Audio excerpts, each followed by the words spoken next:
What is going on, everybody? Welcome back to another week of the Heroes for Hire podcast. We are back again talking all the week's movie news, entertainment news, and also about halfway through the show, a little bit of weird news. I am joined as always by my best pal, Mr. Shaun Meighan. Shaun, how's it going? Flying it today, Conor. Having a great time. This is very unlike you. Something to confess.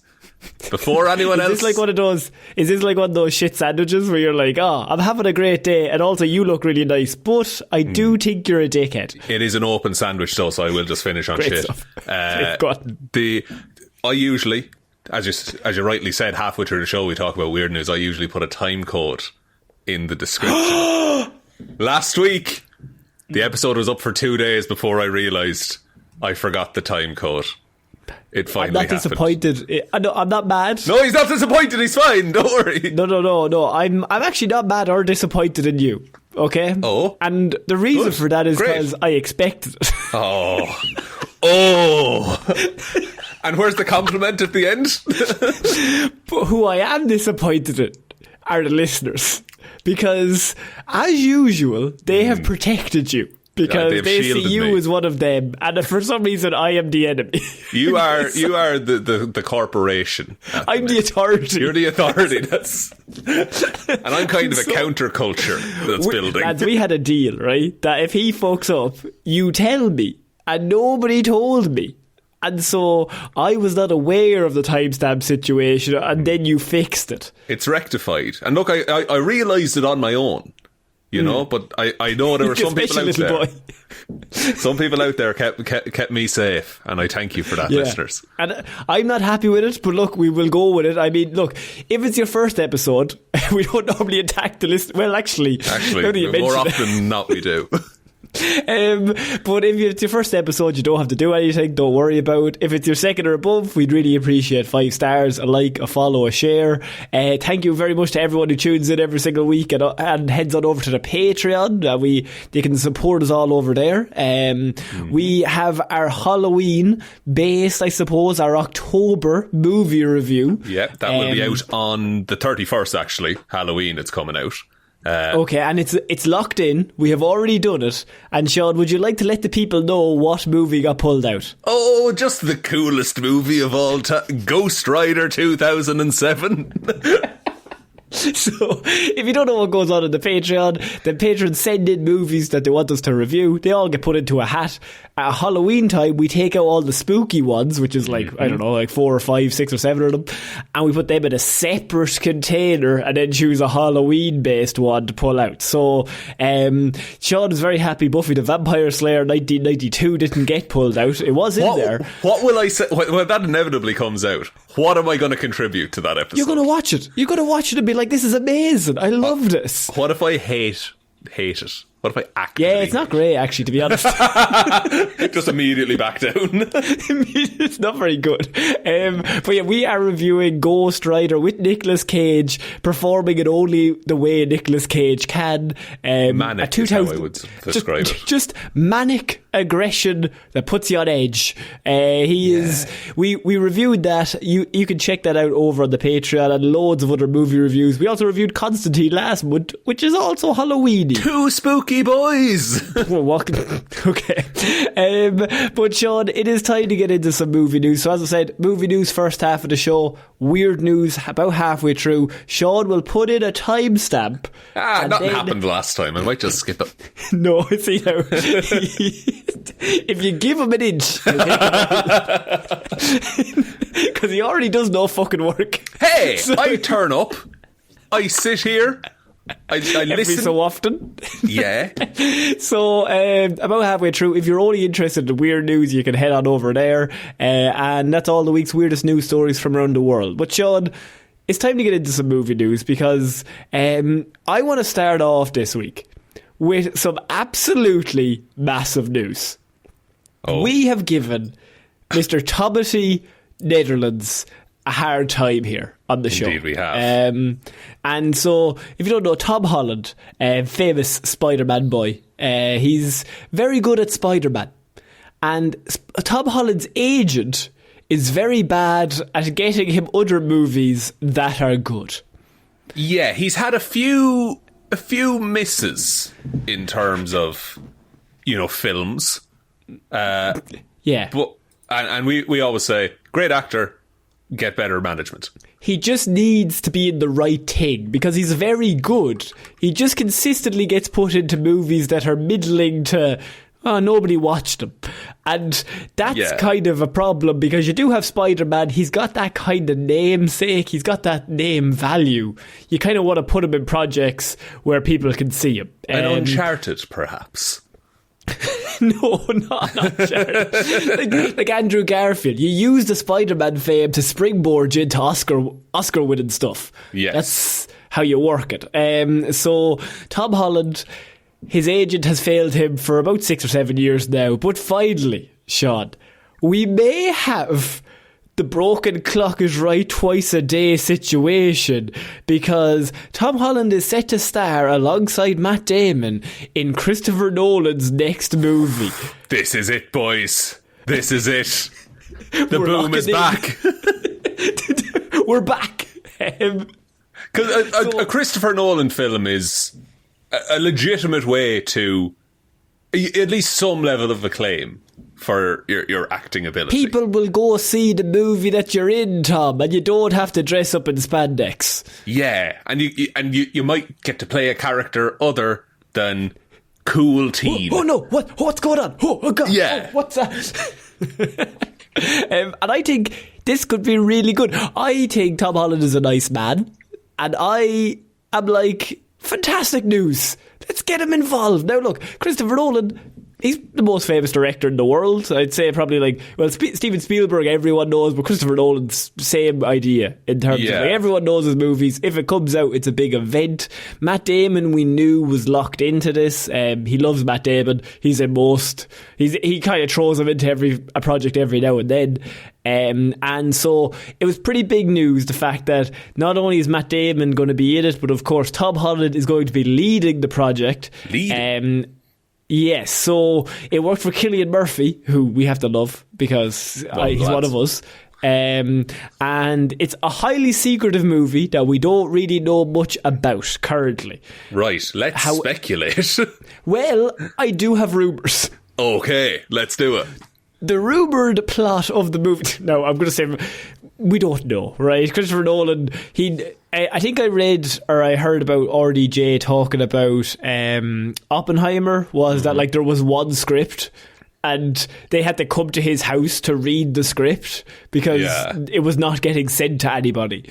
But also, like, you know, once it came out that you were doing an Oppenheimer, like a biopic, then it's a different story. What's this about? You kind of know what's going to happen. Especially when they say, the lad who made the atomic bomb. Oh, jeez, we covered World War II in this. It's an alternate future where he's medieval, actually. So the rumour that is going around is that Christopher Nolan's next movie is going to be a vampire horror movie. Outstanding. It is Halloween, Shaun. It is, it's the season for it. So maybe this rumour is just because it is this exact week that they're releasing this, but it's going to be apparently a horror film set in the 1920s. Class. Best time for a vampire. That's fantastic. Yeah, exactly. It could be like vampire, but like vampiric prohibition kind of stuff. That'd be really fun and interesting, I think. And Tom Holland vampire could be good. He's got the youthful boy face of a Lestat type vampire. And Matt Damon, old youthful boy face. I bought a zoo face. I'm thinking vampire hunter myself. Oh, grizzled Matt Damon. Would you do it the other way around? Matt Damon as older vampire who's kind of led the place a while. Tom Holland, newer vampire hunter. Plucky Van Helsing type. Maybe. Plucky Van Helsing type. That could work, but I think Tom he's got a vampiricness about him, I think. He's taking the youth. He's got a vampire-y face. What do you think about Christopher Nolan going into horror? He hasn't done anything in terms of horror before. No, I guess you could argue, like, Memento's kind of thrillery. More thrillery than horror. He did a short called Doodlebug, which is like a psychological horror, but it's like 15 minutes, so you don't get a lot out Yeah, of it. yeah. I think it makes sense if he's with Universal now, because he gets to pull from all the Universal monsters and any source material he wants from that, basically, that he can use as inspiration and stuff like that. By the way, I'm reading that the reports they were like, there's also another rumour that it could be a helicopter action movie inspired by 1983's Blue Thunder. And then it was like, this rumour now looks to be false unless Nolan's vampire film features helicopters. There's nothing to say it can't. Put a vampire in Vietnam, what would happen? What would happen? You would get the opening montage of the Wolverine. That's pretty good. Wolverine good. Origins. Wolverine Orange, yeah. That's the best part of that film. Of course. So, Tom Holland, by the way, in 2026, or if this, I'm assuming I think it's 2026, it's lined up Universal Pictures. Warner Brothers have lost Christopher Nolan. We covered that a few weeks ago because they're just idiots. But Nolan is writing and directing it. It's set to come out in the summer of 26, blockbuster. That same year, he's attached to both Spider-Man 4 and Avengers Doomsday as well. Insane. Like, he's on track to becoming like the highest grossing actor just based on properties that he's in. Which I think at the minute it's Samuel L. Jackson, because he has had Star Wars. It was Harrison Ford and Samuel Jackson passing it back and forth to each other, I'm pretty sure, because like the most money in the movies that you were in have made the most money all added up together. And Zoe Saldana apparently was really high up on the Avatar list as well. Yeah, fucking like locked that in for her. It was great. Because technically she was in all the Avengers movies, all the Guardians movies, Avatar. I think Samuel Jackson was winning because of Star Wars. Yeah, it's back to Samuel L. Jackson now. It actually goes Sam Jackson, Scarlett Johansson, Robert Downey Jr., Zoe Saldana and Chris Pratt, then Tom Cruise. And Tom hasn't been in a superhero movie, so that's just pure Tom running. That's Cruise running. And then technically, if you include cameos, it's Stan Lee. Technically, I suppose. Technically true. I'd take that. So, like, I mean, the news here really is that not only are we getting a Christopher Nolan movie, but Tom Holland is getting a swing at one of these big, massive projects, which I think is pretty good news. Matt Damon is going to kill it as always. Yeah, man rarely turns in a bad performance. He might invite Ben Affleck onto the set. The two of them can hang out, just be best friends. Spider-Man and Daredevil hanging out would be great. Oh shit, yeah. So that's pretty big news. So shout out to Tom Holland. Yeah, we hope it. Tom is doing his big non-alcoholic beer tour, and he's using it to also promote Spider-Man 4 at the minute. Clever, man. Genius. Clever. What a genius. Shaun, I want to move on to our next piece of news. And speaking of something that is after being added to the calendar, I have pretty big news. Oh, is this what I think it is? The pretty big news, Shaun, for anyone who hasn't kept up, Marvel Studios is going through a little bit of a difficult time with a certain movie that's it's basically been on again, off again, on again, off again. Then there was a director, then there wasn't a director, then there was a writer, then there wasn't a writer. And just imagine that another 5 times in all of those categories. Now they have one person locked in. Well, that one person was one of the greatest actors alive, Mahershala Ali, Oscar-winning actor. Yeah. They locked him in 4 years ago. Easy wins. Easy, just... I mean, it's a home run. It's set up for you. Put Mahershala Ali fighting vampires. Mahershala Ali as Blade fighting vampires. What can go wrong? Well, after all of the directors, after all of the writers, we've covered this news story from start to finish, Shaun. It looks that it's finally over as Marvel Studios have removed the Blade movie from the release calendar. It is no longer getting a release date. I mean, is anyone surprised? This is one I'm disappointed in, because this should have been the easiest one. Yeah. Now, we've talked about this movie to death because every time they get a director and lose a director and then get somebody else in, we're like, why is this such a big problem? And I have figured it out. I think the big problem here is that Mahershala Ali has standards. And I think that's hindering the process, because if he had just said yes to whatever bullshit mediocre movie that they were cooking up 3 years ago, then this would all be avoided. Yeah. But the big man, he's like, oh, I've got 2 Oscars and I'm only in fucking the best movies of all time. He's like, no, this script isn't great. That doesn't work for me, brother, is what he was saying.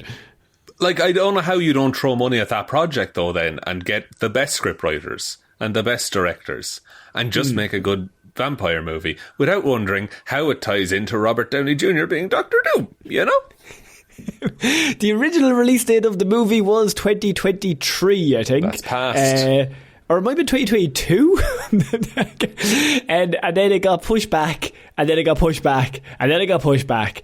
And now we look like we no longer ever getting a Blade movie. So Shaun, I say to you, James Gunn, he's sitting there. Mahershala Ali, technically a free agent now, not locked in. You go for him for Martian Manhunter or no? That's pretty good. And James would treat Mahershala right, you know? Oh, he'd know the kind of gold he has. Yeah. Well, you wouldn't waste 5 years of him sitting around. Oh, imagine wasting 5. All those people are on payroll that whole time. Like, by the way, it was 2019. I actually got it wrong. Jesus Christ. He came out in Hall H, San Diego Comic-Con 2019. They announced him. I mean, and it's 5 years later now. He has been Blade before we knew what COVID-19 was. Oh, pre-COVID Blade. That's so long ago. But like they were so sure like he has a little voice cameo at the end of Eternals. Yeah, that's in 2021. That's locked in. Does this mean, because they thought it was coming out next year? Like, of course. Does this mean that the Black Knight solo movie isn't happening? Not the Black Knight. I was no Black Knight played by Kit Harington. Jon Snow, otherwise known as, but so they were going to be doing that movie, but that very heavily revolved around Blade, and now Blade is no longer happening. Yeah, and then like they remembered that they had a team in the comics called the Midnight Suns with some characters, and then they hastily introduced a bunch of those characters real quick. Yeah, and then now that's probably never going to happen. No, that's never happening either. So yeah, this is the final nail in Blade's coffin. Unfortunately, we have to have a little bit of a funeral here. It's just a sad day. It's just. Can I say something? Can I be really honest? Yeah, I'm not sad that this happened. I'm really glad. I think, fuck them. They don't deserve this. I think about 2 years ago, we very much switched to this is a kidnapping. Yeah. They've kidnapped that man. All of the people involved in this want to go free. And now they finally can. They have all been locked into this hellhole, this hellscape of a movie for years where everything they do, they're like, no, that's not good. No, that's not good. No, we're not doing that. No, we're not doing that. They've been in purgatory. Allow everyone involved in this production to go free. Go see their families. Go home and be like, this is fine. Yeah, and then don't now, and like you have now this gap in the release, and like there's this project, and now there's a bunch of resources freed up. Don't start a new project. Put all the resources into other projects that are already ongoing. Many hands make light work. To be honest with you, I wouldn't get any of the producers involved in this. Not the any producers, other project. the people that really work. Yeah, like the actual like people who were involved in like production. Yeah, like the below the line people. Like the actual like cinematographers and writers and fucking cameras and grips and for God's sake, boys. James Gunn, lock Mahershala Ali in. But I think it's one of those. I don't think he'll sign another contract. I think because when he first signed, we were like, "This is insane. How did they get him?" Yeah. And now they fucked him up. I think he's very much like, okay, I just won't sign another one. Because wasn't the stat was, what movie was he in earlier this year? Or no, he's in a movie that's going to be his first. Sorry? Jurassic World Extinction. Yeah, and it's going to be his first cinematic movie since he signed his contract. Insane. Like, he could have been doing so much other stuff. But I hope he, like, I don't know, himself and fucking Bong Joon-ho get in a conversation some evening and he ends up in a new weird thriller movie. Oh, shit. The Move. is you make a vampire movie and cast Mahershala Ali in it, but you're a good director. Is there a DC vampire? Do you know Mahershala Ali would be a great Constantine? I think he actually would. I think he could pull that off. That would be so good. James Gunn, Constantine, Mahershala Ali. Smoking cigarettes, solving crimes, fighting demons. Being cool. Being cool. Just being a fucking badass. That's the that's thrown me. That's really good. I would watch the shit out of that. I'm just thinking, like, let's just put him in good things. He doesn't have to be in a superhero movie as well. He could just go do other things that are good. You can just make a good movie. Like, we're just nerds, so we're like, yeah, if you get like this really good player, we should probably use him. Like, just if he wants to be in one of these movies, let's just like let him. Yeah, and the only reason we look at things through a veil of comic book movies, one, that's the show. But two, that's one where it's like, oh, established character with these traits. It's fun to imagine what actor could play those traits the best. I still think the best bit they could possibly do is around the time this was meant to be released, just release the original Blade movie and don't mention anything. Don't say anything. Just release it in cinemas. Put it out again. Just get a few $1 million and then... And put the same trailers that you did in 1998 or whatever it was and just put it out again. You know what? I'll say it. Mahershala Ali be a pretty good Doctor Doom. He actually would. You know what? He'd be pretty good everything. Pretty good most characters, yeah. Yeah. I like him as Martian Manhunter. I think he'd be perfect in that role. But yeah, so we want to just put the final nail in the coffin. It's a very sad day. Blade is over. The streak is done. It's just, we no longer have to talk about this godforsaken, cursed production. I feel free. I feel lighter. Yeah. I'm happy. Imagine how he feels. Oh, he must feel great.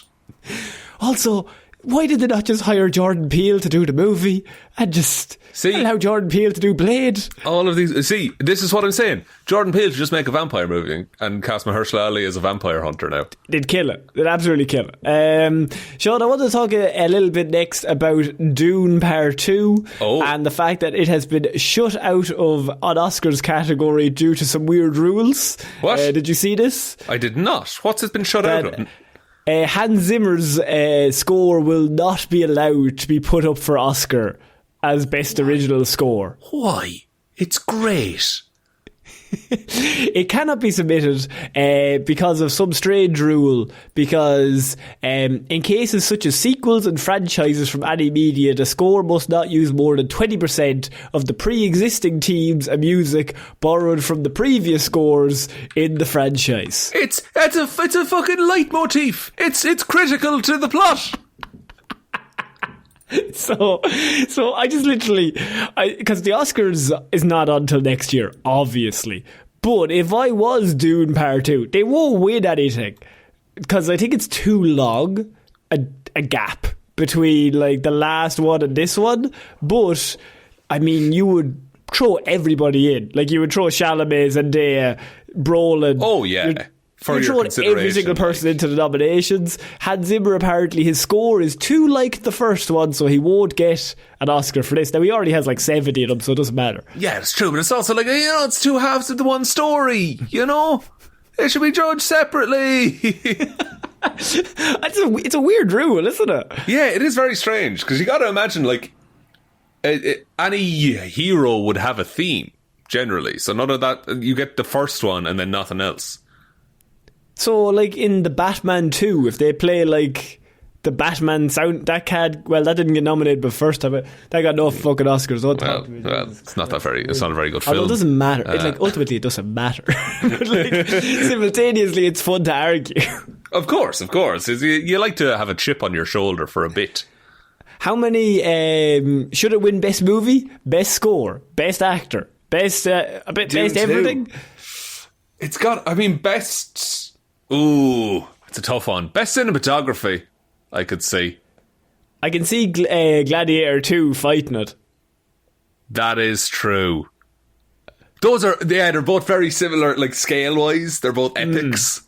Yeah. But that sandworm scene... Mescal's going to get another nomination. Go on, Mescal. one of the lads, you know? He's one of the lads. He's one of the crew. Is Barry in anything this year? Is Barry? I think Barry's chilling. I think he's in the audience at all the Sabrina Carpenter's concerts. And that's he's just living his life. Yeah, he's just having a fun time. I'll be the Joker when it comes back. I'm sort of an evil person. Love that. Also, I'm aware we don't have to put the accent on to say that, but we do it anyway, just to enunciate. Just so it really comes across that we're doing an accent. Yeah, exactly. Shaun, I have some good news for you because we are doing another Disney live action remake kind of thing, but it's a new idea, so it's not a remake. Okay. It is live action of animated stuff. What? Chris Hemsworth could be Disney's live action Prince Charming in the Prince Charming movie that is coming out. The Prince Charming movie, not the Cinderella movie. No. So we're just getting a movie about Prince Charming. Yeah, because the lads don't have enough movies, right? All these are women. Woke. The woke people are... Prince Charming needs a movie. You know what I mean? And Hemsworth's the man for it. He has no personality. Yeah, not Hemsworth. Hemsworth has loads of... Yeah, You're saying the character of Prince Charming is literally just... I mean, he's just a silhouette of a human. Yeah. Like, he's just window dressing. To tell the ultimate story of Cinderella. Because he's not the main character. Yeah, he's just incidental. Is it going to be like maybe it's like a Princess Diaries kind of movie where he's not that charming at the start and he has to learn how to be charming. And Hemsworth, that's in Hemsworth's bag. He'll do that half asleep. Yeah, so he would. That's true. Is Hemsworth the most Prince Charming actor working though today? I mean, 10 years ago he would have had this locked in. Oh, he would have been unreal. At this point, I think he's just doing this movie because he's got the young kids as well, so he could just be like, this is a nice movie for them. And I've no issue with that. He's got a good working relationship with Disney, no problem with that either. That's all it's good. Easy, right? And he also did Furiosa earlier on this year and killed it as like a mad villain. True. I don't begrudge him getting the job at all. I just think all of this is unnecessary. It just seems like it's a weird movie to do. Who's going to watch this? Yeah, who's this for? Yeah. Like, is there young lads? Like, if we were like, I don't know, 10. If we were 10, would we be like, oh, Jesus, can't wait to watch that Prince Charming movie? That's right up my alley. Yeah. Like, it's... Again, it just smacks of, we have this character, we'll make something. Like... Yeah. I don't know that anyone came to them with an idea for an outstanding... Prince Charming pitch, you know?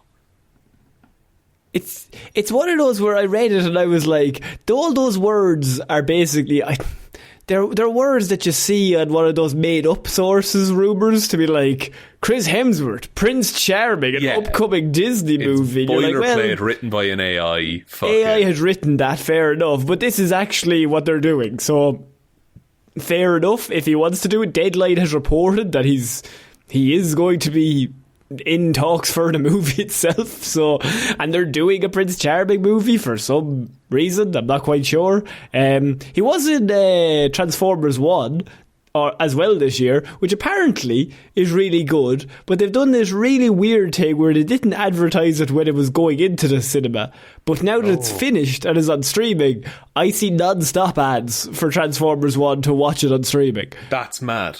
Because surely you try and get people in the cinema. I can't figure out the logic behind it. I'm just telling you what I'm seeing. Now that is just pure anecdotal evidence. I think it's probably whatever streaming service it's on. They'll give someone, if they sign up now, they'll get a month free trial, and then that'll bring you into November, and then you're going to keep that around Christmas time. And you're going to get a lot of Christmas time watch numbers before you have to put your Q4 statistics in. I have heard, though, that it's a good movie. I've heard great things, yeah. Like, Transformers is in a bit of a... It's just quietly doing well in the background. Yeah, it's just and I think animated Transformers movies are the way to go. It's the way to go. It's the way to go. It's so much easier. Now, that first Transformers movie, the Michael Bay one, that's pretty good. I enjoy that for how silly it is. Second one is terrible. Second one's real bad. First one, I mean, it's also not good, but it's not bad. No, but it rips. It's like, it's just fun. It's one of those movies that's not good, but you like it. Yeah, it's the equivalent of playing with Transformers as a kid. You're just smashing them together. Just like, oh yeah, fuck it, let's go. Like, it has that weird joke about the big balls, but simultaneously it does have that Linkin Park tune kicking in with any of those big moments. I mean, you gotta get behind that. There's never been a more hell yeah moment in cinema. What was number one, What I've Done? I think. Yeah. Yeah, of course. What other song is there? What was number two? I think number two had a different one. Is it Linkin Park as well in number two? Or is it Linkin Park was two as well, yeah. There's non-stop shots of Megan Fox and Shia LaBeouf in the desert walking slowly as Linkin Park plays. You know, is it Soundgarden, they had a tie-in with Avengers. This is so good. Because Michael Bay was like, we have the rights to it. I'm just going to put in every slow motion clip that I have. Just play it in the background. Why not? Yeah, Stop and me. It works. New divide. Okay, good stuff. We have to have an episode on favourite soundtracks of movies that aren't very good. For example, Daredevil 2003 Evanescence. Banger. It's a banger of a tune. Even though it's a terrible film, banger of a tune. Why not? Eurotrip has Scotty Doesn't Know, which, like, unironically is a good song. It's good stuff. So, Sean, we're going to move on to our next piece of news, and I think you're going to love this one as well. Harry Potter. Oh. We have our series coming up, Sean. We got that series locked in. They're looking for children. They're desperate. They're desperate for children because nobody wants this godforsaken poison chalice anymore. They're casting unknowns at this point because no named actor will take it. They're just pointing at you, dear boy. Will you be Harry? And they don't care, okay? Because they can't find the right people. But they have figured it out. And Warner Brothers, they're getting this thing off the ground. Whether you like it or whether I like it or whether anyone fucking likes it, this series is coming out. Those CEOs need bonuses. Yeah, and they realise that Harry Potter is a series that everyone knows and has that kind of recognition. And so even though they've done 8 movies already, that was 10 years ago. Nobody remembers. The kids are idiots. And Fantastic Beasts was meant to be 5 movies, but 2 of them weren't very good. And the third one just kind of quietly went away. This one, but I love the ending of the second one of those movies when Johnny Depp's like, I'm Hitler. And everyone's like, okay, let's hear him out. Okay, oh gosh. Which at the time seemed weird, but now it's all coming together. Now, I think it was ahead of its time. I've kind of turned it around. But Harry Potter TV series, a lot of mystery surrounding it, but we have found out that the series will explore the books more in depth than all the films. That is what Warner Bros. Have told us, Sean. Are you excited about this series? No. The more you examine those books, the less fucking sense they make. Yeah, it's not great. They make sense if you're 8 and you've never read a book before. True. Now, look, I have absolutely no issue with people that like the movies because it's actually very similar to me of like the prequels or like or something, because we all just grew up watching it and you're like, watch it every Christmas and you watch it every Halloween or you watch it whatever. I learned to read. Reading those books a lot of the time, like there's memories attached to that property for me. And those movies are better than they have any right to be. Yeah, it's a miracle that they got 8 of them made. And none of them are bad. No, they're all pretty good. Some of them are great. Like some of them are like, this is a fucking really good movie. And the cast is outrageous. It's outstanding. In those movies. And it was before we all knew that the woman who created them is a transphobic cunt. Knew you were going to go.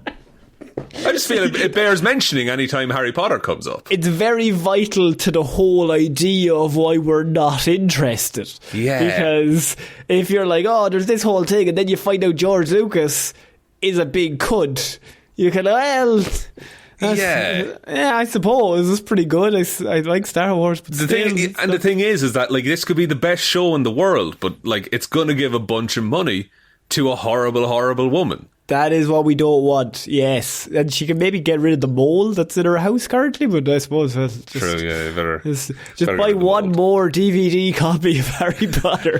That's why this is being made. She needs the mold cleaned out. You know, she needs the mold cleaned out. So obviously we have the series coming out.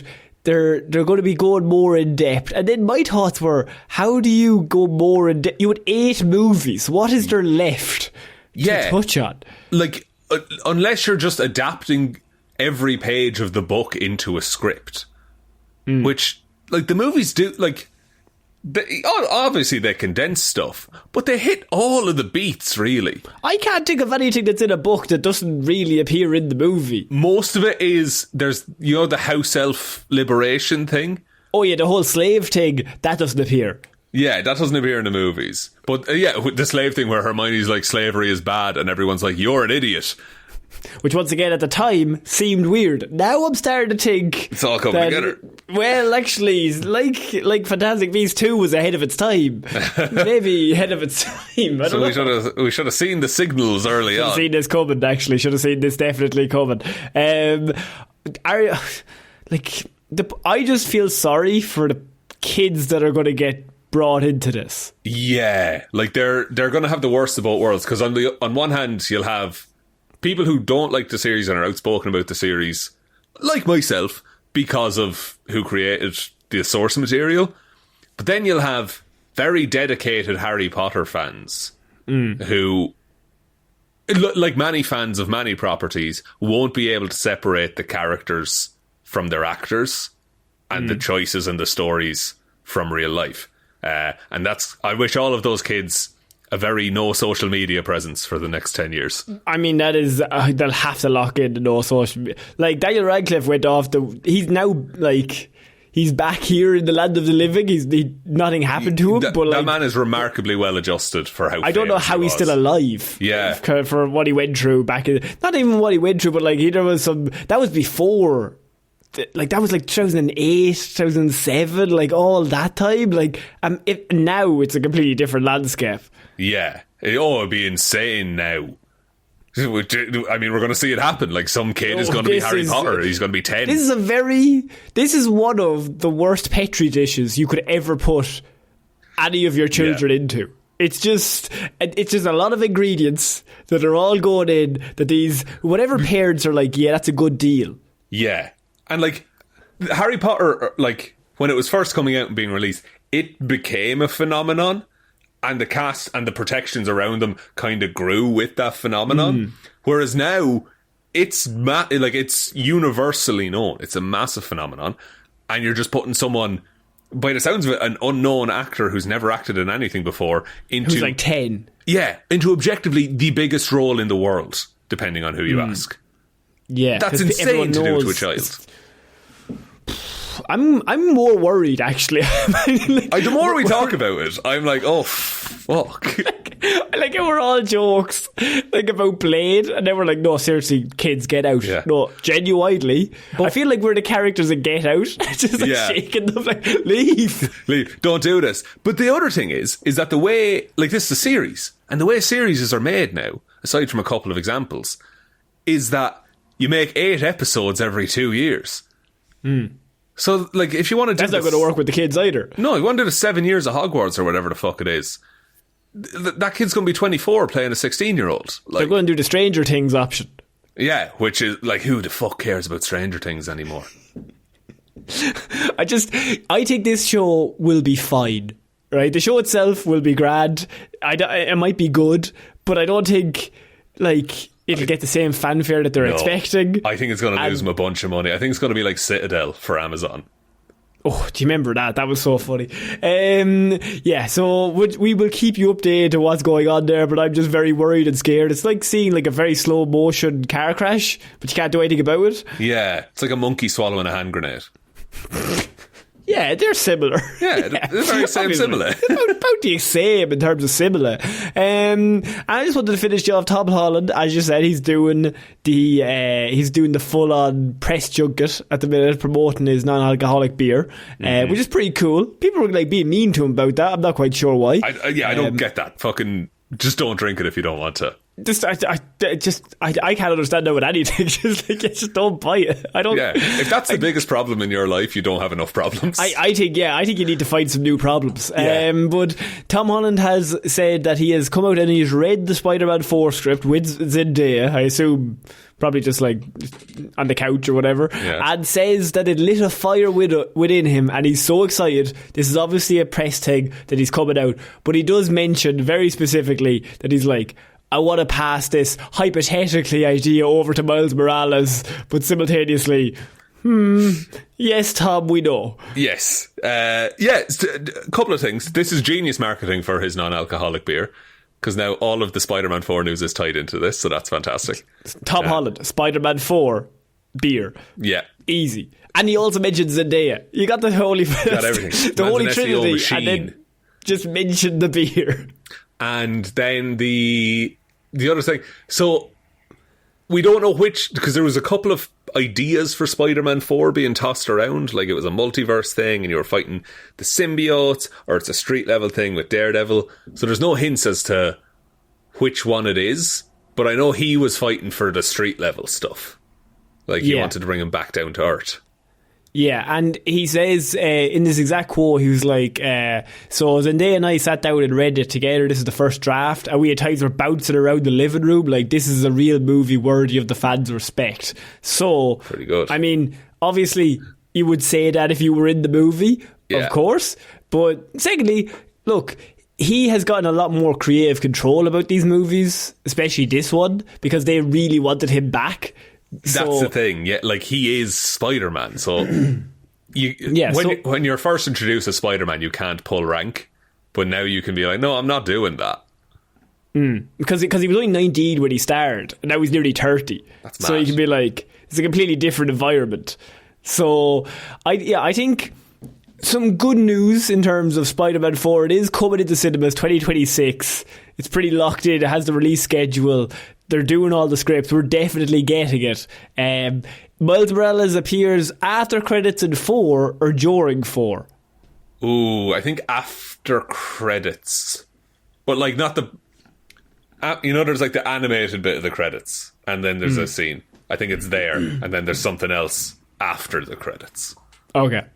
It's something that I won't watch. The sake of it. Pretty much. I found myself not watching them. I don't care anymore. Sean will tell me. And I'll Google it and it'll be fine. He'll Google it and then he'll tell me and then I'll find out. Sean, that's it for this week's movie news. That means it's time for a timestamp.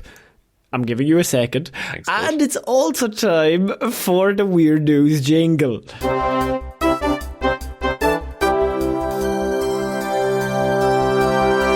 Now that jingle is meant to represent the timestamp shot. Sorry, what? I don't know if I meant. There's a stamp. There's a timestamp thing gets put in. What time? What time is it? About now. Just now. Okay. Like right now. Right now. You want the jingle to play now? No. Okay, I want the timestamp right now. No. Oh, the timestamp right now. Well, actually, about 30 seconds ago now, to be honest. No, so Conor, I'm all confused. I'm too confused. I'm just going to leave. I'm going to dip out. It's going to be easier for everyone. So, Sean, this is Weird News. What do we do here? You have spent the week gathering all the weirdest news stories from around the world. You're about to read them all out to me, a man too busily, flawlessly timekeeping other aspects of his life to look at any weird Are you? news. I know you, so I know that is not true, but please. Look, I'm under pressure. I'll tell you that much. I have to go to a wedding stressed. tomorrow. I'm a bit anxious about the whole thing, but I am holding it together, okay? Yeah. So I'm ironing a shirt as we speak, folks. He doesn't even have anywhere to go. He's just ironing it. I'm wearing the shirt at the same time. Like I'm in pain. I'm burning myself. So, Sean, we are going to start off Weird News this week with... We had last year the man who dropped his phone in the reservoir. Is that last year? Or it might have been the year before, actually, now. Could have been. But he dropped the phone in the reservoir and he basically made them drain the whole reservoir. But I have woman left hanging upside down between two huge rocks after dropping her iPhone and trying to get it. Ew. Just the iPhone's gone at that point. Yeah. A woman was left with her feet up in the air and stranded between the two huge rocks after trying to retrieve her dropped iPhone from a deep crevice. The shocking incident happened earlier on last week, so with paramedics rushing to the scene, which they described as something they have never encountered before. So, she was hiking in the Hunter Valley in New South Wales in Australia, and she fumbled her iPhone while walking. Okay. Unfortunate place to fumble it over a big crevice. You never make it in the NFL with those kind of hands. The woman then, when trying to grab it, fell into a 3-metre hole between the massive boulders where her phone dropped as well. So, and she's pinned, she's suspended. So she falls through with her feet get held as she's going through. Nightmare. So she's just hanging upside down. Okay. And she can't ring anyone for help because her phone fell. So given the size of the hole and her entering head first, she was left upside down with no ability to drag herself out and to safety. I would lose my mind. That's a nightmare. With no phone reception in the area to call for help, her friends, which thankfully she was hiking with, tried and failed when calling for emergency services. Hanging upside down by her ankles for an hour at this point, paramedics were finally called to the scene to rescue the woman. And How long did they hang upside down for? Well, at this, you haven't heard how long she's up there. And it wasn't exactly an easy task, with emergency services having to create a stable wooden frame before removing several heavy boulders so that the other rocks did not give way and squash her as they took the rocks away. They had to disassemble the earth together. Yes. Because if they take one rock from one side, the other rock, which is leaning against it, will just topple forward, crushing her underneath it. Ooh, that's awful. So the two rocks are leaning together like this, right? They're like touching, and she's like stuck in the middle. I'm doing this. I know it's an audio platform, but I'm doing it for Sean. It's helpful for me. She's hanging down, and so they take this rock away. What's this rock going to do? It's going to fall straight down. It's going to fall straight down on top of her, kill her. Jesus, game over. So the paramedics then had to call people to build a big frame to support the rocks. So they had to remove the rocks, which weighed more than 500 kilograms. The woman spent more than an hour being navigated through an extremely tight S-bend in the rock formation afterwards to try and get her out. Jesus Christ. That's terrifying. Have you ever seen like the spelunking videos? And people just go through tiny caves. I genuinely, I cannot understand. What's the appeal? I don't get it. Like, and you know what?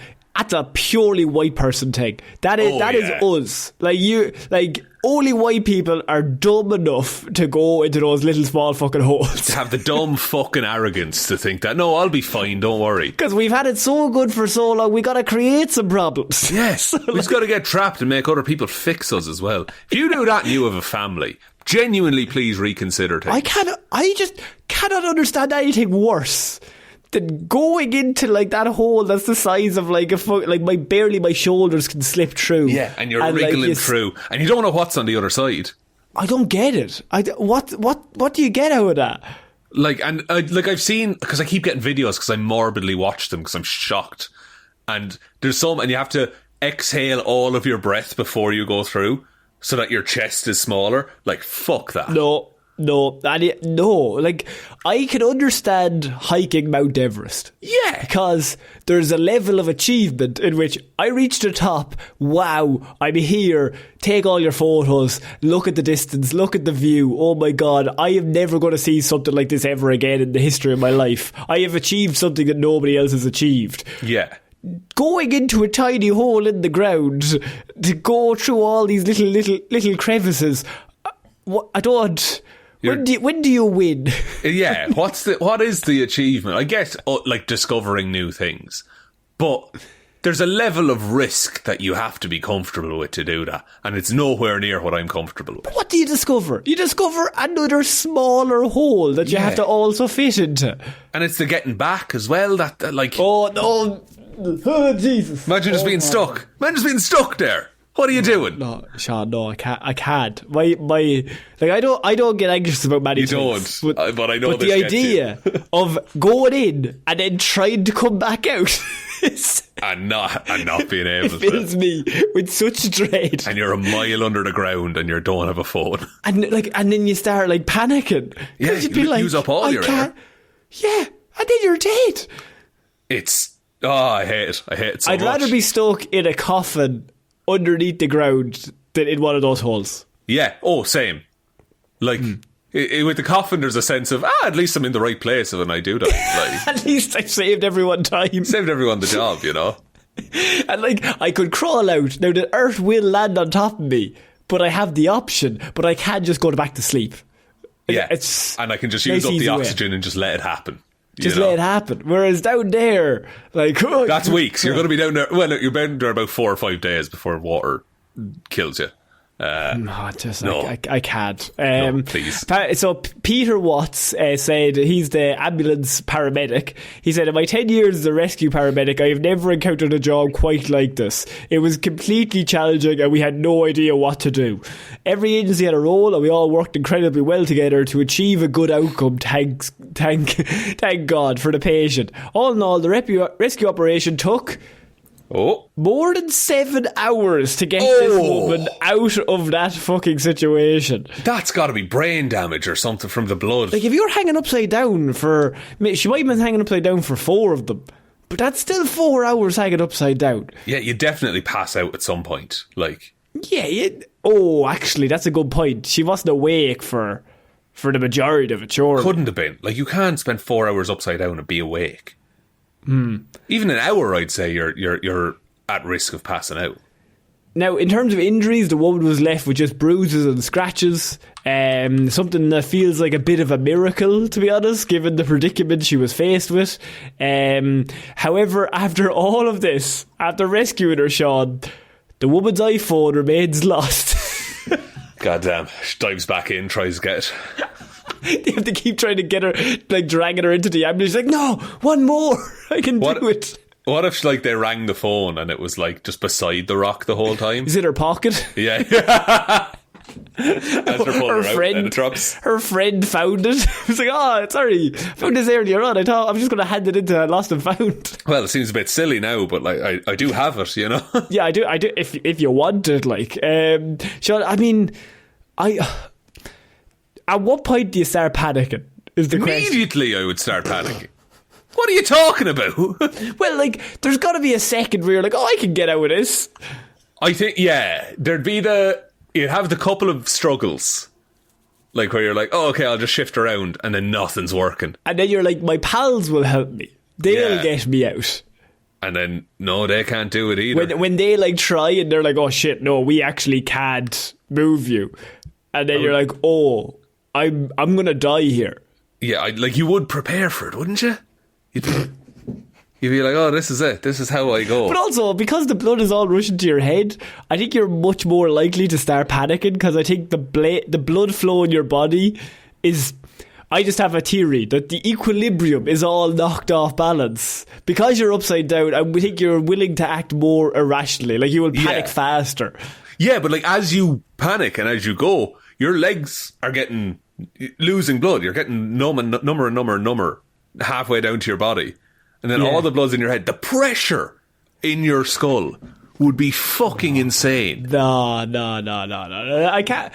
I mean, the guys who saved, like, the crew that turned up and saved this, like, legends. All the men and women who were like, we're just going to move all of the stones, like, but perfectly move them inch by inch. Yeah, and like, it can be no mistakes at all. Because she'll die. Like, we will not be able to stop these stones. She will be crushed. Oh my God, I looked up a photo. There you go. That's awful. They took a photo of her shoes. That's foul, man. How does that happen? It's like a 1 in a million shot. Yeah. You gotta put a bridge or something over that now. But like, when you think about, like, any other option, there's one life where she doesn't fall headfirst to death, and it was this one. This is the quantum immortality thing. is that, like, you'll keep jumping until this is the one you survive in. Because in all of the other scenarios, she falls through the gap. Yeah, her ankles break and she just slips and falls 3 meters onto her head. Oh, God. Oh, lads. Okay.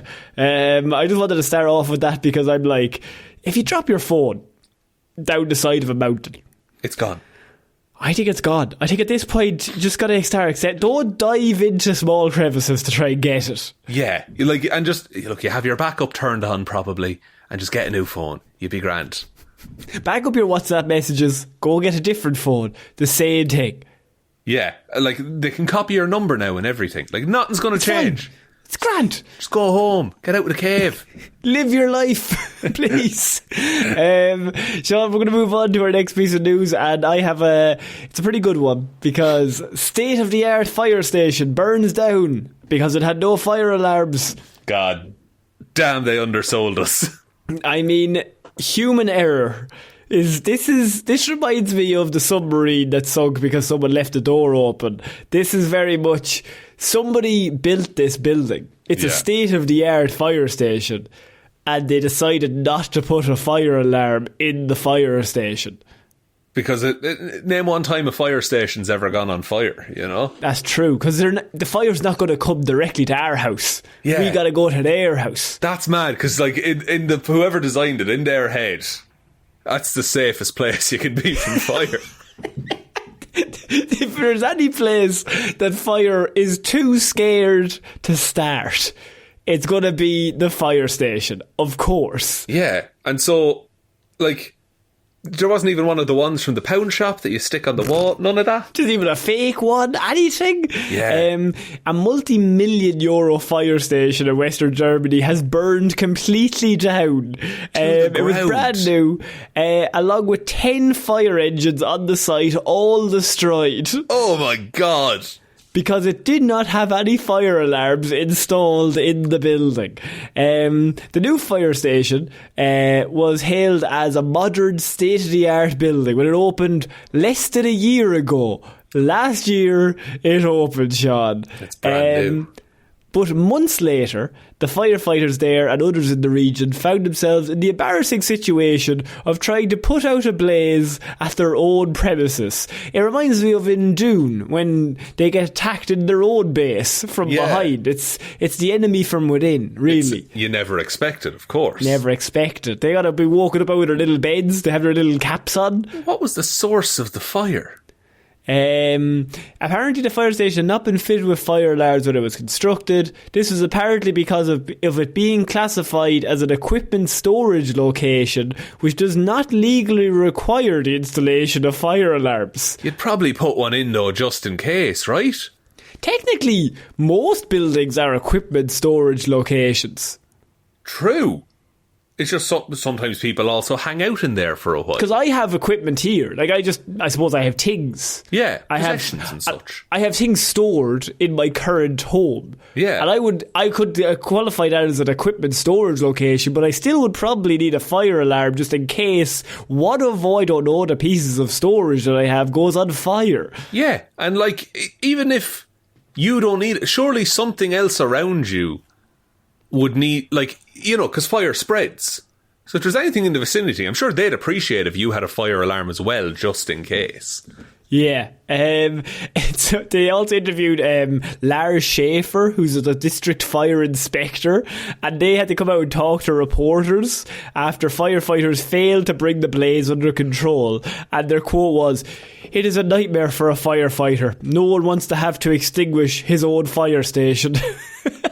That's the firefighter's oath right there. It's the saddest day of all time. Shaun, what is the amount of damage that they have done because they forgot to install one alarm in this building? In euros? Yes. 1 million?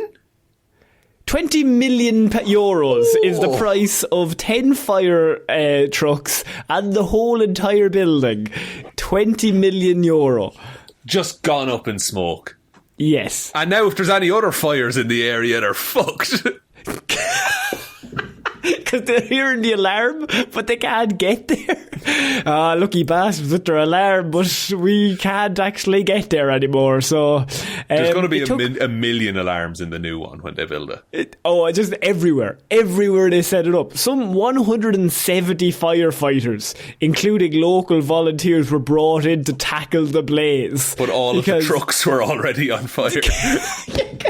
Genuinely, that's what I was just thinking of doing, when they're like, everyone to the ships, and then all the ships get blown up. They're like, well, we've got no ships, so what we're can trapped. we do? We're stuck. We're trapped here. Like, we're just gonna have to fucking try and put it out with some buckets of water. Yeah, just throwing sand on a fire. That's a tough look whenever that happens. It is not immediately clear what caused the fire, but local reports suggested it could have been a malfunctioning battery charger. You gotta feel pretty shit if you're the guy who charged his phone that day. If it was you and you were like, and it's the charge you've been needing to replace for a few weeks. Like it only works if you hold it a certain way. Yeah. Mine's actually getting like that now, and I'm like, I may get a fucking new one. Yeah, I'm the same. But I think the problem is my phone is the issue, which is always tough. Yeah, so like the guy's the fire, and he's like doing fire hazard and safety drills, but he's like, yeah, but I'll get another week out of it. Just have to get paid. Paid next week. I don't have time to go into town to get one, you know. I'm sure I'm mining the fire station. I can't go into town. Do you think? Because look, this is a ludicrous situation that the fire station burned down.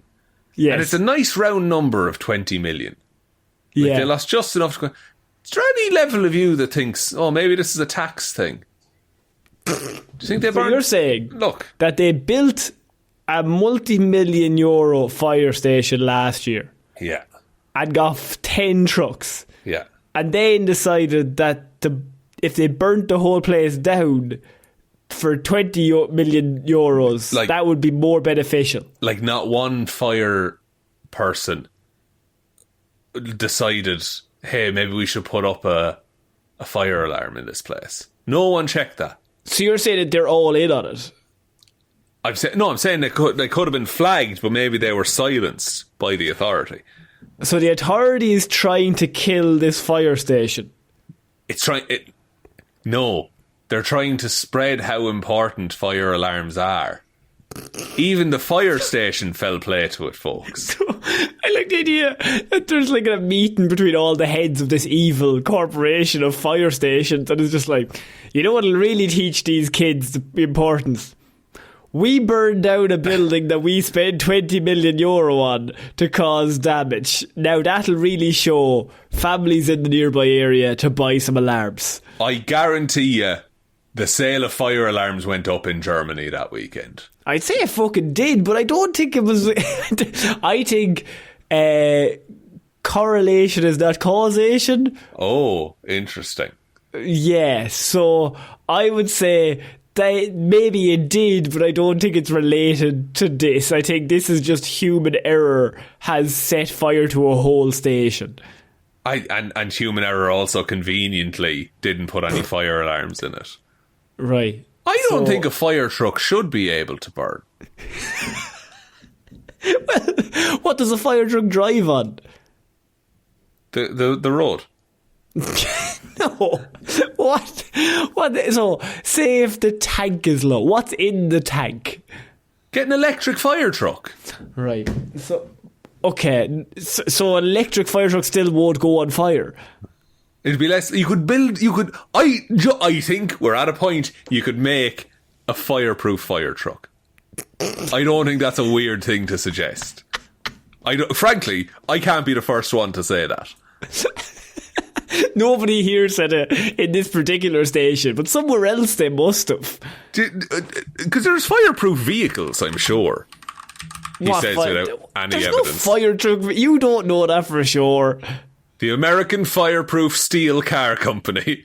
I mean, yeah, one specific car company. No, sorry, that's an 1800s railway operator. Oh, you're an idiot.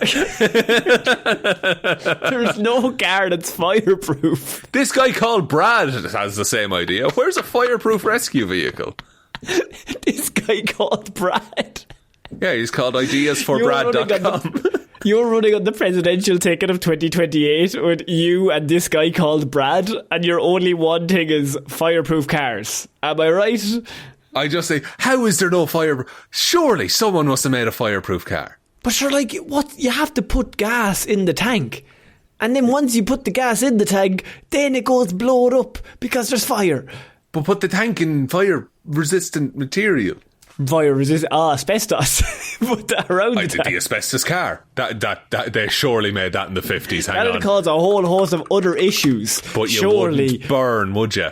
But you wouldn't burn, but you'd be dead for other things. Asbestos was frequently used in the early 1900s to the 1980s. Hell yeah. Yeah, well, that's just a vague sentence. I could have told you that. Oh, but they put it in key parts of the car. They use it for insulation, man. Yeah, okay. So you're saying getting the lung cancer is better than getting having the car fireproof? But the fire truck, right?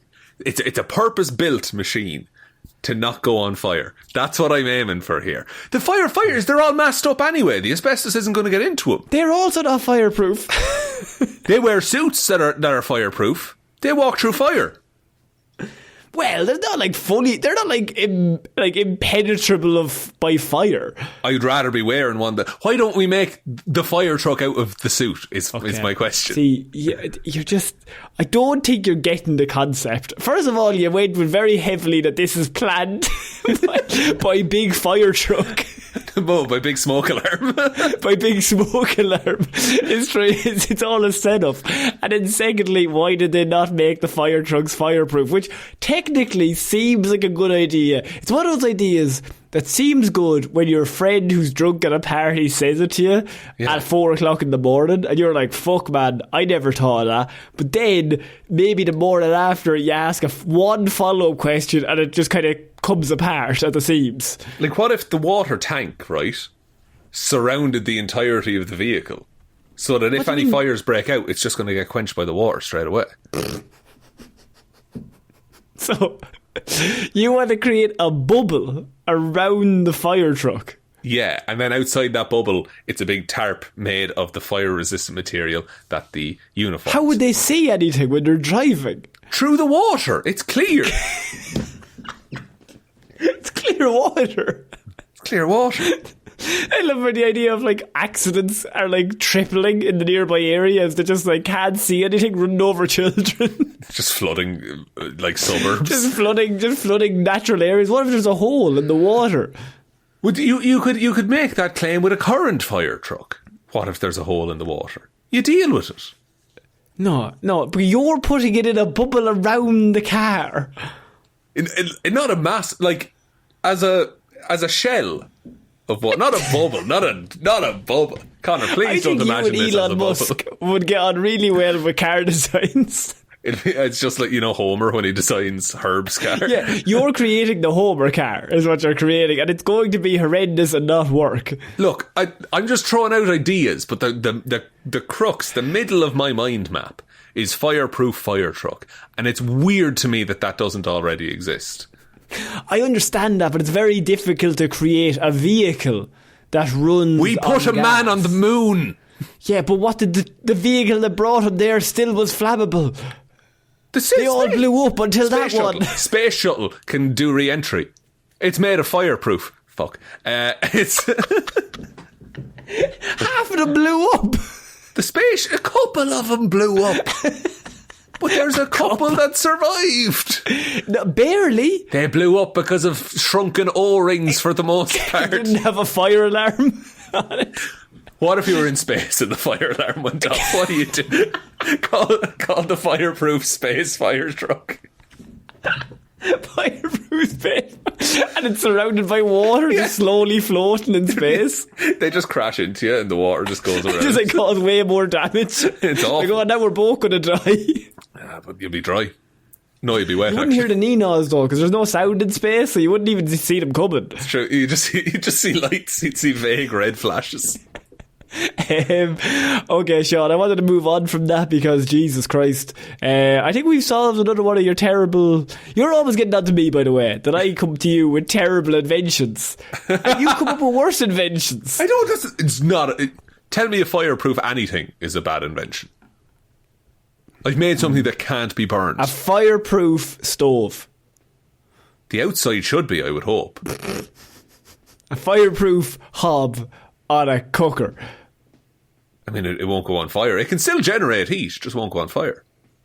No, that's not true. What? Like if it's a gas cooker, there's going to be flames. But you're saying it's a fireproof. Oh, I was thinking electric, which is electric. Yeah. But a gas cooker, what are you doing? And I want that fireproof, do I? I'll get then we an can't cook induction anything. hob, you know. Just get a little microwave. Yeah, little hot plate. So, Shaun, I have a video that I'd like you to watch. Oh, gosh. And it's only about 10 to 15 seconds long. Right. And it's a video of the world's luckiest woman this week, because I have woman narrowly escapes water tank falling from building. Oh. Yeah, Now, I've got in it the here. video itself, Shaun, would you like to describe what happens to our lovely listeners? Imagine, listeners, have you ever seen Looney Tunes?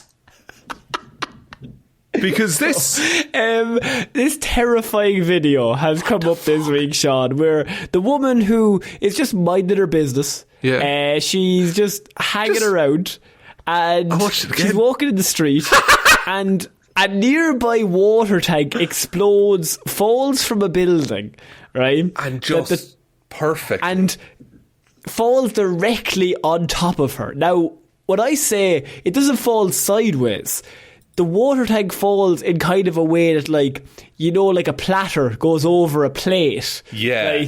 Like it's a vertical cylinder dropping down on this woman from multiple stories up.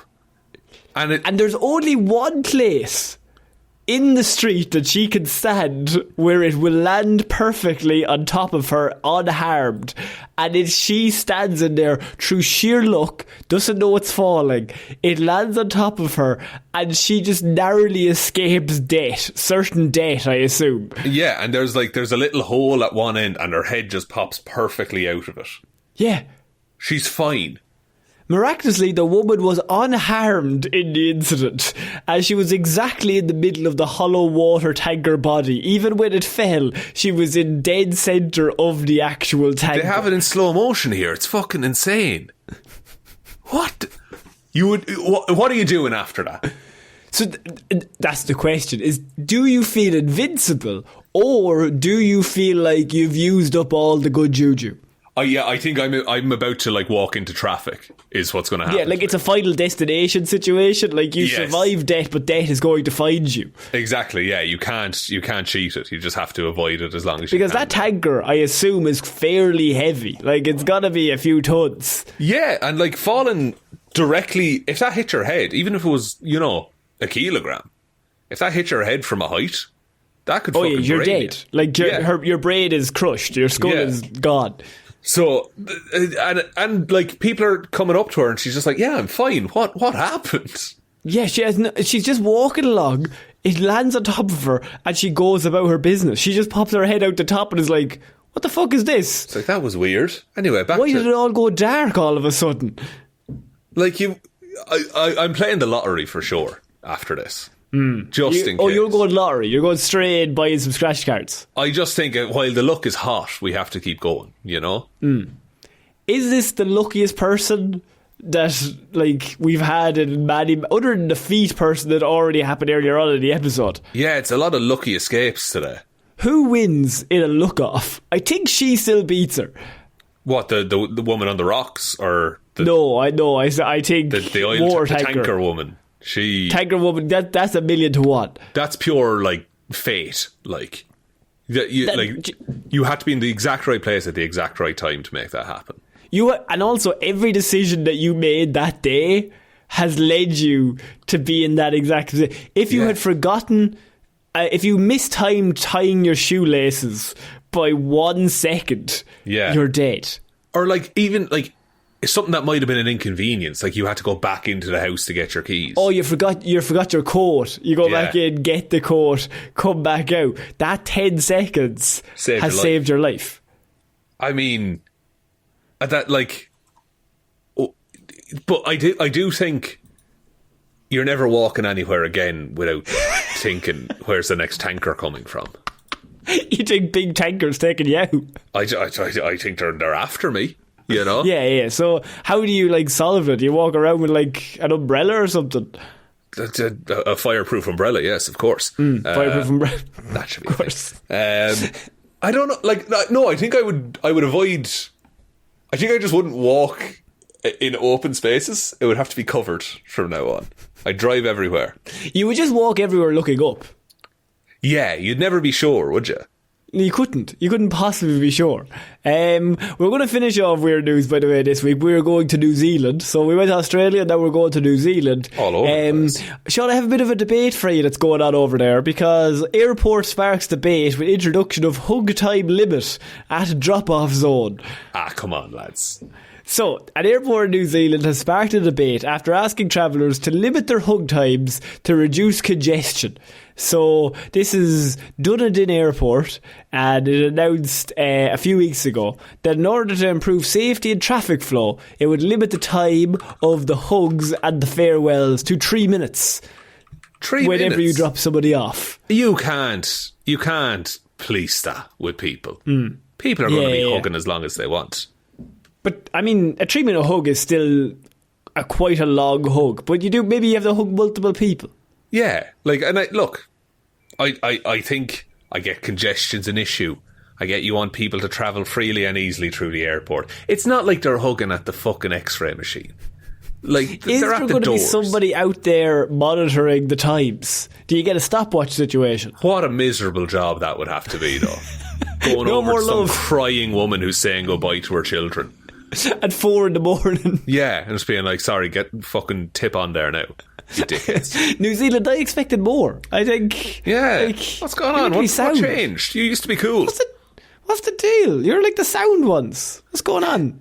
You're like nice Australia. Australians, I'm just joking. No, we wouldn't say that about you lads. We're basically half of Australia now. That's so we true, can't yeah. say We have a that. one in, one out system with you, so. But technically, if we are kind of we're half taking over the place, we are allowed to take the piss out of Australians more, because that's true. Irish people, we take the piss out of ourselves the most. That's the thing. We have an agreement between all of the Australasian states. Did you not hear us last week? We were destroying that lad from Sligo. He was getting killed. And you're welcome to jump in on that as well, because he fucking deserves it. Australians will give you free rein. Slag Sligo all you want, lads. Yeah. You can have Leitrim as well if you want. Oh, fuck Leitrim, lad. Fuck Leitrim. Nobody even lives there. They can't come back. No, they have one newspaper and nothing else. No one reads it. Because it's the same lad. He writes it and then he reads it. He's also the town barber. Terrible haircut. Oh, lads. Sean, what would you do in this situation? Do you turn up the next time and have a 19-minute Oh, I'm protesting that. send-off? Yeah. I'm setting up a tea party for me and all of my friends. Oh, okay. See, in terms of drop-offs, if we are going to be less overreactive, I would say normally drop-offs are about 3 minutes anyway. Like, oh yeah, you normally have said your goodbyes up until that point, and then you just like drop people off at the airport and you get the suitcases out and say goodbye. Yeah, because this is the thing with an airport is like most people there have a deadline to be somewhere. Yeah. So you're not lingering no one accidentally spends 20 minutes in departures. Does that make sense? Like, no, like you pull up, you don't like pull out a little hamper and then like sit down and start eating. We're stuff. not saying let's have treasured memories right here, right now. Yeah, like, it seems like a weird place. It's a car park, really, at the end of the day. Yeah, like you're getting from A to B. So, which raises the question: what was the incident that meant that the rule had to be introduced? Somebody ruined this for everybody else. Yeah, there's two people in the world that know what they did, and they must have done some fucked up shit for this 3-minute rule to come in. It's definitely like two 18-year-olds saying goodbye to each other. Once you get past a certain age. It's just like, go on, see you later. Sure, look, I shall see you tomorrow, won't I? See you when I see you, won't I? Sure, send me a message when you get home, when you get there. Fuck that. If you can, don't worry about it. Don't worry about it if it's not. Sure, I'm driving home now anyway. It's 4 a.m. They must have been hugging just at the entrance to the little fucking rope queue for security. Yeah. Just to block everything up. I don't know. I feel like New Zealand, you need to have a word with yourselves. I just think putting a limit on it makes it more likely people will go over that limit just to fuck with you. This is the thing. Now you've set that, we have 3 minutes. And people are going to aim for 3 minutes to make sure they get their money's worth. Of course. Even if it was going to be 60 seconds, you've actually lengthened it out for other people. I'm giving a firm handshake. I'm walking away and not looking back. Even though you're the one who dropped them off. Oh, yeah. You leave your car running, just walk off in the opposite direction. It's like a 6-year-old kid. Goodbye, forever. I get on a different plane.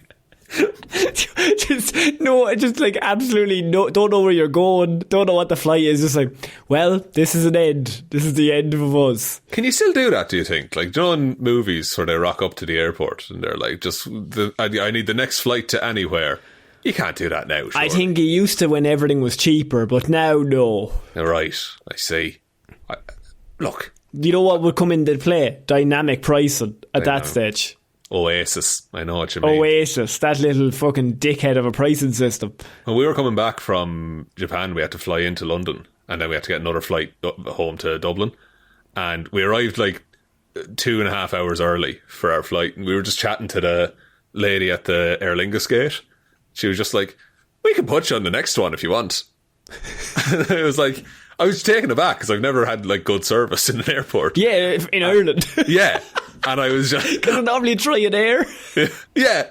And I was like, nah, because we paid for lounge access. And so we were like, we'll just chill in the lounge for a while. Free bar in the lounge, by the way. Fucking hell, lads. My fucking money back. Jesus Christ. I loved it in Aer Lingus being nice, but if it was Ryanair, they'd be go fuck yourself. Yeah. No, they would spit in my face. The plane could be there, and there could be 2 empty seats, and you'd be like, hey, can I get on that? Why don't you go fuck yourself and tell your mother to go fuck herself as well? You're going to prison for life. Yeah. I fucking hate you. I hate you personally, Shaun. Just started punching you in the stomach. Yeah, just really hardcore aggressive. I think that's it for this week's Weird News, Shaun. What a week. Would you like me to take us out, Conor? Yeah, sure, why not? Thank you, everyone, for listening to this episode of the Heroes for Hire podcast. We will be back on Friday with Hero or Zero, and next Monday with another episode of the show. Big thank you to everyone over on Patreon, patreon.com/Heroes for Hire podcast. Link to that is in the description. Do make sure to check out the Ghost Rider review that's going to be up on Thursday, the 31st, Halloween day. Really fun time, and all the patrons get access to that. You get a 5-minute sample for free. And if you don't want to subscribe to the Patreon, you can also just buy that episode individually. And you just get access to it without signing the contract. You also get a shout out on the show for being a patron, so thank you to Róisín and Baby Ben Palmer, Joe Burney, Ryan Komatsu, Dozer, Enthusiast, Evanson, Waffles the Quantum, Immortal, David Clarke, Shaun Chuck in the Wash and It'll Be Grand, Jamieson, Dominic, and I looks forward to the next Irish animal story, Hjelmroos, Danny McLaughlin, Lordsmish, Michelle Browne, Michaela Doughty, Frost, Gambit's Cajun accent #1 defender, Ed Ball, Conor and Lorraine would like it to know what number Laika the space dog is, Russ Hey Moneybags Meighan, how are you so loaded if you collect those damned miniatures? They are nothing but a billionaire. And then again, there's a character limit on Patreon names. Also, you're assuming I'm loaded. I'm not. I'm really Moneybags. Moneybags Meighan. No, guys, I'm jammed up. Please go and join the Patreon. You just said you flew home from Japan. Went to the lounge a year ago. Moneybags I was engaged. Anyway, Jackson Brueheim will be attending Shaun's upcoming gum eating intervention. Liz had a few too many on St. Paddy's Day and tipsily subscribe to the Patreon. Ciara Lawler, Judge Lahey, The Amazing World of Keza, Mikey Chairs #1 fan fuck the heckler, Kyle Borowski, Rory, Pete might fuck around and re-expose himself to gamma radiation, Jack Markham, Barrel of Cheese, Johnny Ray, Hunter Harvard and Donegal George. Thank you all for your support. We really, really, really appreciate it. Heading over there if you want to support us, or there is the merch store, heroesforhire.ie/shop. Twitter is at Heroes for Hire Pod, the 4 is the number 4. Facebook is Detective Divilment's discussion group. Instagram is Heroes for Hire Podcast. And the best way to ever help out the show is to tell one human being that we exist. Just the one, please. I think that's about it, Conor. I think so. So I've been Conor Lawler. I've been Shaun Meighan. I shall see you all next week. Bye. Bye.